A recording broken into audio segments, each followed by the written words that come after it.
igazából az a legnagyobb problémám, hogy most csomó bindem ugyanazon az ujjamon van. És csak konkrétan nézzétek, hogy mennyi ujjamon ugyanaz a bind van.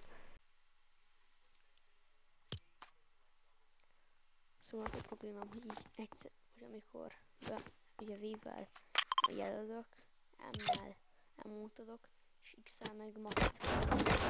Ezért sokszor én mellé nyitok, tehát amikor jelölni akarok, akkor véletlenül emultot nyomok, vagy amikor emultolni akarok, akkor meg nem tudom, nem nyomok semmit, vagy sokszor csak átváltok a 5.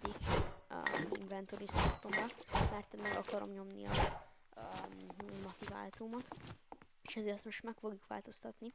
Először is arra gondoltam, hogy az inventoriumat átrakom a tabbre, mert azért az jobb, úgy gondolom.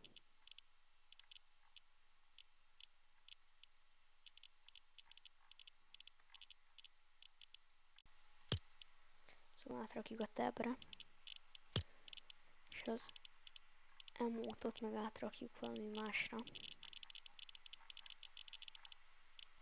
Átrakom az enterre, vagy nem, arra pont nem. Az emote-ot pedig átrakom a 7-es gombomra. És még a motiváltót szeretném átrakni.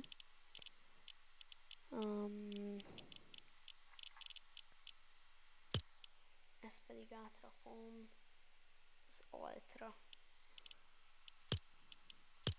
És most